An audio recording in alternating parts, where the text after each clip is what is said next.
স্নান করাতো, খাওয়াতো, এরকম করে খাওয়াতো।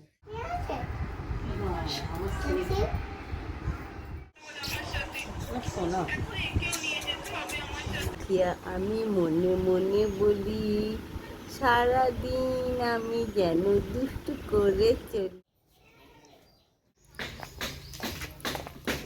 Hello friends, welcome back to our channel. চলে এসেছি আবারও একটা নতুনত্ব ব্লগ ভিডিওর সাথে। তো দুদিন তোমাদের সাথে কোনো রকম ব্লগ ভিডিও শেয়ার করে উঠতে পারিনি, কারণ দুদিনের জন্য হঠাৎই বাপের বাড়ি গিয়েছিলাম আর সেখানে নেটওয়ার্কের খুবই প্রবলেম, তাই তোমাদের সাথে কিছু শেয়ার করে উঠতে পারিনি।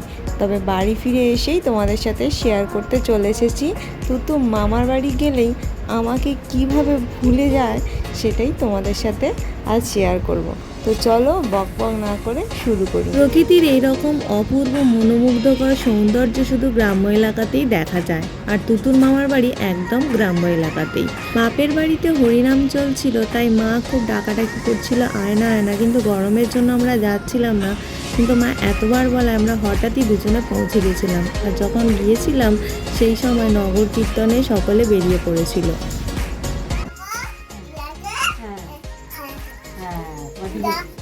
স্নান করাতো, খাওয়াতো, এরকম করে খাওয়াতো।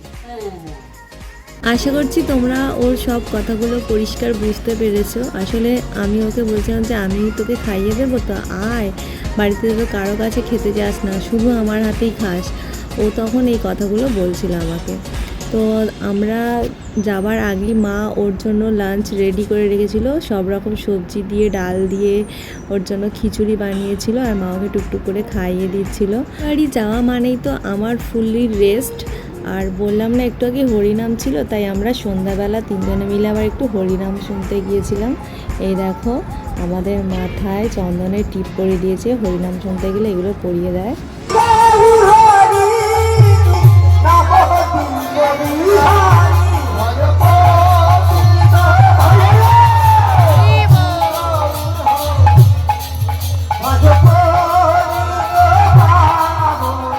নেক্সট ব্লগে তোমাদের সাথে হরিনামের ফুল ভিডিওটা শেয়ার করব, দেখে নিও। সকালে উঠিয়া আমি মনে মনে বলি সারাদিন আমি যেন দুষ্টু করে চলি। বাড়িতে তো আমি, ওর পাপা, দাদু, ঠাম্মা সব ডেকে ডেকেও ওকে তুলতে পারি না, ল্যাদ খায় বিছানায় শুয়ে শুয়ে। আর এই মামার বাড়িতে দেখো দিদুনের সঙ্গে গল্প করতে করতে কি সুন্দর ও হাসি মুখে একদম ফ্রেশ মেজাজে ঘুম থেকে উঠে পড়েছে সকাল সকাল। বাড়িতে কি করে, চোখ খুললেই মা মা করে কান্না শুরু করে দেয়। আর এই দেখো মামার বাড়িতে মাকে তো ভুলেই গেছে, মা কোথায় আছে, কখন উঠেছে, পাশ থেকে চলে গেছে না আছে, কোনো ভ্রুক্ষেপই নেই। এদিকে দিদুন গল্প করতে করতে সুন্দরভাবে বুঝিয়ে সুঝিয়ে ডেকে তুলে ফেলেছে, তুলে আবার ব্যায়াম করাচ্ছে। আসলে মা খুবই বাচ্চা ভালোবাসে। তুতু যখন জন্ম নিল তখন মা বাবি দুজনেই বলে উঠল যে আমাদের ছোট্ট লিপি আমাদের কাছে ফিরে এসেছে। খুবই খুশির সাথে তুতুকে প্রথম 3 মাস একদম নিজের সন্তানের মতো বড় করে তুলছিল, আর আমি একদম বেড রেস্টে ছিলাম। তার 3 মাস পর মা একটু অসুস্থ হয়ে পড়েছিল, তাই আমাদের আবার বাড়ি ফিরে আসতে হয়েছিল, কিন্তু তারপরে আবারও আমরা গিয়েছিলাম। তো মা ওর এতটাই যত্ন করতো, এতটাই আগলে আগলে ওকে রাখতো নিজের কাছে, যে আমি একদিন তো বলেই উঠলাম যে তুতু আর আমায় মা বলে ডাকবে না, তোমাকেই মা বলে ডাকবে, তোমাকেই মা বলে চিনবে। কারণ ও যখন কান্না শুরু করতো আমি একদমই ওকে থামাতে পারতাম না, তখন মা ছুটে ছুটে এসে ওকে কোলে নিলেই, ও মায়ের কোলে গেলেই থেমে যেত। এখনও দেখতেই পাচ্ছ মা চশমা পড়েছে বলে ওকেও চশমা পড়তে হবে, আর মাও সেই রকম, ও যা বলে, যা বায়না করে, যেটা চায় সব শোনে। তাই মা ওকে একটা চশমা দিয়ে দিল, পরে দেখো এবার মা ওর জন্য ব্রেকফাস্ট তৈরি করছে সকালবেলা। তো প্রথমেই ওকে জল খাওয়ালো, খাওয়ানোর পরে ওর জন্য ছাতু গুলছে। এই যে ওকে খাওয়ানো, কিভাবে খাওয়াবো, কি খাওয়াবো, কখন খাওয়াবো, পরিমাণ কি, মানে এভরিথিং মায়ের থেকেই আমি শিখেছি, মাই আমাকে শিখিয়ে দিয়েছে, আর সেই মতোই ওর সেবা যত্ন আমিও করে চলেছি এতদিন। কথায় আছে মায়ের থেকে মাসির দরদ বেশি, কিন্তু এখানে মায়ের থেকে দিদার দরদ বেশি। কারণ ওর যদি কিছু একটা হয় শুনেছে, তাহলে আমাকেই বকতে শুরু করে দেয়, তুই কেন লক্ষ্য রাখিস নি, তুই দেখিস নি কেন, তুই ধরিস নি কেন, মানে আমাকেই বকুনিটা শুনতে হয়। এটা ছিল হরিনাম শেষের পরের দিনের সকালটা। তো আমরা এবার বাড়ি যাব বলে মা ওকে তাড়াতাড়ি ব্রেকফাস্ট করিয়ে দিচ্ছে, আর দেখো ও চুপচাপ মায়ের কাছে খেয়েও নিচ্ছে। কিন্তু বাড়িতে চোখ খোলা মাত্রই আমাকে ওর দরকার, আমি ছাড়া ও কারো কাছে যেতেও চায় না, কারো কাছে থাকেও না স্থিরভাবে, কারো কথা শোনেও না, আর এত সুন্দরভাবে বসে খায়ও না।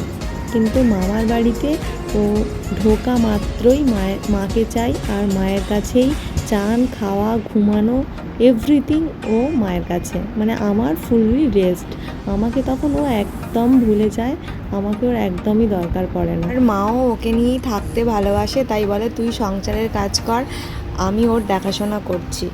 আর মায়ের কথা ও এতটাই ভালো শোনে যে সময় মতো চান, খাওয়া, ঘুম করে নেয় দেখে আমার তো আর শ্বশুরবাড়ি ফিরতেই ইচ্ছে করে না। মনে হয় ও বড় হয়ে নিজে নিজে খেতে শিখলে, সব কিছু করতে শিখে গেলে তারপরে শ্বশুরবাড়ি ফিরবো। কিন্তু দাদু ঠাকুমাও তো ওকে খুবই ভালোবাসে, সকলেই ওকে খুবই ভালোবাসে, সেই জন্য ফিরে তো আসতেই হয়। যেমন ওই দিন ওকেও ছোট দাদু আনতে গিয়েছিল, তাই মা ওকে তাড়াতাড়ি খাইয়ে রেডি করে দিচ্ছিল। ও 10 মিনিটের মধ্যে কি সুন্দর পরিষ্কারভাবে মায়ের কাছে খেয়ে নিল। আর এটাই আমাকে খাওয়াতে গেলে বাড়িতে আধ ঘন্টা 1 ঘন্টা লেগে যায়, আমি তো পুরো নাজেহাল হয়ে যাই ওকে খাওয়াতে। আর এটা আমার দাদার ছেলে সুবর্ণ, আমার বাড়িতে ওর সবথেকে প্রিয় খেলার সাথী। কিছুক্ষণ পর আবার মা ওকে একটা ডিম সিদ্ধ খাওয়াচ্ছিল, আর ও সেটাও খেয়ে নিচ্ছিল সুন্দরভাবে। বাড়িতেও চান, খাওয়া, ঘুম, পড়াশোনা সব কিছুর জন্য যতটা বিরক্ত আমাকে করে, মামার বাড়িতে গিয়ে কিন্তু সেসব কিছুই করে না। ওর দিদুনের কথা মতো সব কিছু সময় মতো করে ফেলে। তাই বাড়ি যাবার কথা বললেই প্রথমেই যাব না করে, তারপর বাড়ি থেকে কেউ আনতে এলে তাদের দেখে যেতে চায়। আর আমার তো একদমই যেতে ইচ্ছা করে না, এটা ভেবেই যে আবার বাড়ি গিয়ে সেই খাওয়ানো, ঘুম পাড়ানো নিয়ে যুদ্ধ শুরু করতে হবে। তো তোমরা দেখতেই পেলে তুতু ও দিদুনকে কতটা ভালোবাসে, মায়ের থেকেও বেশি দিদুনের কথা শুনে চলে। ভিডিওটা কেমন লাগলো লাইক কমেন্টের মাধ্যমে জানিও, আর যারা নতুন দেখছো তারা প্লিজ আমার চ্যানেলটিকে সাবস্ক্রাইব করে আমার পাশে থেকো। দেখা হচ্ছে আবারও একটা নতুন ব্লগের সাথে, ততক্ষণে বাই।